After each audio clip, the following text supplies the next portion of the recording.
meditando e refletindo, e hoje, durante esses 15 dias que vai ser hoje o meu dia, então vou fazer logo um sermão. O Senhor, está na hora do Senhor abrir o celeiro do céu e revelar a palavra, mas não sabia que ia ser para agora. Salmo 127, versículo 1, diz assim a palavra do Senhor. Todos abriram? Amém. 127, 127. Ajude ele aí, né?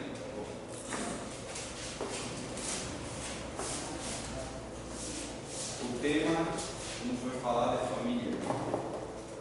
Sabedoria, trabalho e fé.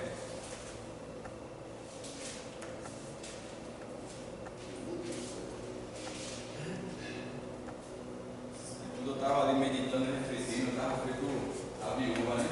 Do azeite, na rubi, mais vinho, mais ainda. Esse viadinho está na hora de eu parar. Salmo 127, versículo 1 diz assim: a epígrafa diz: segurança, prosperidade e facundidade vem somente de Deus. Cântico do degrau de Salomão. Se o Senhor não edificar a casa, em vão trabalhos que edificam. Se o Senhor não guarda a cidade, em vão vigia a sentinela. Poder sentar. Deus possa, Senhor, misericórdia, vai ser sucesso para trazer essa mensagem nessa noite para todos nós, a qual Deus reuniu neste momento, para que nos chegue mais, vai estar aqui conosco para poder meditar e aprender mais dentro da sua palavra. Aqui fala sobre Salomão, ele expressando aqui os seus cantos de degrau, sobre se o Senhor não edificar a casa, em vão trabalhos que edificam. O tema, família, sabedoria, trabalho e fé. Esse texto no Salmo 127, versículo 1, a nossa tradução desse texto vai dizer que a edificação de um lar não é algo fácil, e sabemos hoje, principalmente na época que nós estamos vivendo, a dificuldade tão enorme que hoje está se encontrando de edificar um lar, ou de se criar uma família, ou de se educar um filho. Por devido hoje também, devido a tantas leis, aí que os governantes hoje eles estão elaborando os projetos, mas não para unir as famílias, sim, para dar a destruição, conforme o que nós estamos vendo, o enfriamento entre os lares das famílias, entre os casais, e os pais para com os filhos também para com o pai. Então, o que acontece apenas na cerimônia de casamento, quando mudamos para uma casa de um lar novo, ou em datas especiais? Muitas vezes levamos o tempo para construir nossas famílias e sabemos como é dificultoso. Todos os dias sempre tem alguma dificuldade, ou sempre algo para ser resolvido dentro de um lar. Principalmente quando às vezes é com a esposa, ou com o esposo, ou com os filhos. Sempre está tentando consertar alguma brecha que foi aberta durante o dia.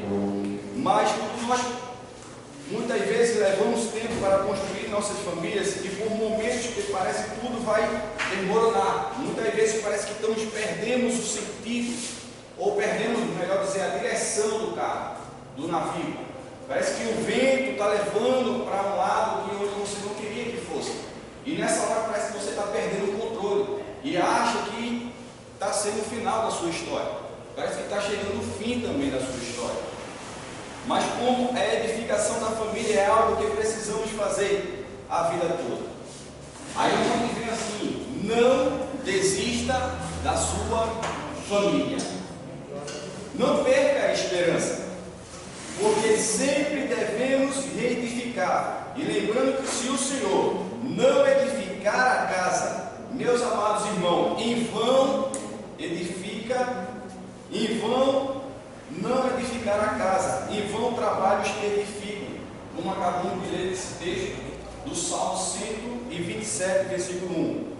Por isso devemos entender que muitas coisas construídas por nós são vulneráveis e estáveis, mas os que foi edificado por Deus jamais se abalará. Como nós passamos a ver em Salmo 125, versículo 1 diz que, pois, irmão, a Bíblia Sagrada nos fala e nos relata que os que confiam no Senhor é como um monte de Sião, que não se abala, mas permanece firme para sempre. Então permaneça na oração, permaneça na palavra, mas não perca a sua família para o adversário, porque a família é parte do projeto de Deus. Deve ser um instrumento nas escrituras sagradas. Nunca pare de ter leitura bíblica dentro de casa. Deuteronômio capítulo 4, versículo 9 a 20, para nos relatar que Moisés, ele instruía ali o povo. Meus amados irmãos, a família deve ser adorada, todo mundo junto, em casa, família. É como um culto no lar, que hoje vimos e percebemos que muitos lares têm perdido essa essência de ter um culto no lar familiar. Você pode ir na carta de Paulo aos Coríntios, primeira carta de Paulo aos Coríntios, capítulo 16, versículo 19. Mas também no livro de Neemias, capítulo 3, fala que Neemias reuniu o povo para edificar o muro de Jerusalém e as suas portas. E nessa hora é preciso você edificar a sua família na leitura da palavra de Deus, na oração, na santificação e na adoração ao Pai em espírito e em verdade. Para restaurar a família não podemos ficar só na conversa. Muitas vezes conversamos tanto com os nossos filhos ou familiares, mas não tomamos nenhuma atitude. Neemias no capítulo 3 mostrou que ele tomou atitude. Ele reuniu o povo, mas tomou atitude para reedificar o muro e as portas de Jerusalém.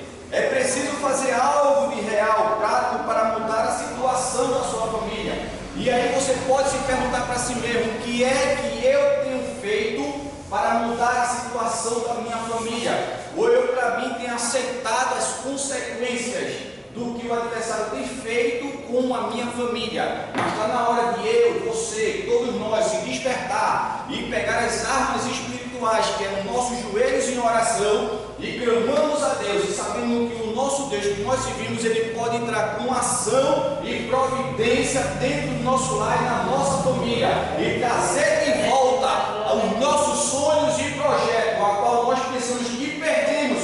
Mas Deus diz nessa noite: há de restaurar tudo aquilo que você perdeu. Porque a carta aos Hebreus, capítulo 11, versículo 6, sem fé é impossível agradar a Deus. E Atos dos Apóstolos, também capítulo 16, 31, diz a palavra de Deus: se você crê no Senhor Jesus, será salvo você e a sua casa. Se Deus fez promessa para você, Deus é fiel para cumprir. No livro de Números, capítulo 23, versículo 19, vai dizer a palavra de Deus: Deus não é homem para que minta, nem filho do homem para que se arrependa. Porventura, tendo ele prometido, não fará? Ou tendo falado, não cumprirá? Se Deus falou, ele vai cumprir tudo o que ele te prometeu. Porque lá em Jeremias, o profeta Jeremias, capítulo 1, versículo 5, antes que eu, você, todos nós viesse ser gerado, Deus já tinha a promessa e o chamado na vida de cada um. Hoje estamos aqui porque Deus escolheu antes que você escolhesse Ele. E Deus tem promessa na sua vida, Deus tem promessa nos seus familiares, mas permaneça na porta. Porque também no Evangelho de Mateus, capítulo 24, versículo 35, diz a Bíblia Sagrada: os céus e a terra passarão, mas as minhas palavras não hão de passar. Deus vai cumprir detalhe por detalhe, mas não perca a perseverança da oração sobre a sua família, sobre a sua parentela, sobre os seus planos, projetos, sobre os seus sonhos. Continue na porta, porque na hora certa, no tempo determinado, em Eclesiastes capítulo 3 em diante, vai falar que Deus, ele determinou, e se ele determinou, ele vai cumprir com a sua palavra, porque tem um tempo determinado de Deus. Não é no seu tempo, mas é no tempo de Deus. E você se pergunta que como de uma hora para outra as coisas podem ter ficado no mundo escuro e bagunçado. E Senhor, aonde é que eu estou errando? Mas tudo há um propósito. Porque se nós formos para Gênesis capítulo 37, a família dali se levantaram contra ele. Deus revelou para José o que ia fazer na vida de José, na exaltação. Mas Deus não revelou para José que ele ia ser maltratado pelos seus irmãos. Deus não revelou para José que ele ia ser jogado no calabouço. Deus não revelou para José que ele ia ser vendido. Deus não revelou para José aonde ele ia parar. Deus fez a promessa para José lá em Jerusalém. Mas Deus prometeu aonde, igreja? No Egito. Mas a promessa foi lá em Jerusalém. Então Deus, ele promete aonde ele quer, mas ele cumpre aonde ele determina. Não é da sua vontade e da minha vontade, mas como diz a palavra de Deus na conclusão para esse texto, esse sermão, meus irmãos e irmãs, possamos ser uma família vitoriosa aos olhos de Deus, que podemos construir nossas famílias sobre a rocha inabalável. É diante do Senhor que nós vamos vencer todas as batalhas, e que Deus possa abençoar cada um de nós e a nossa família, em nome de Jesus. E todos digam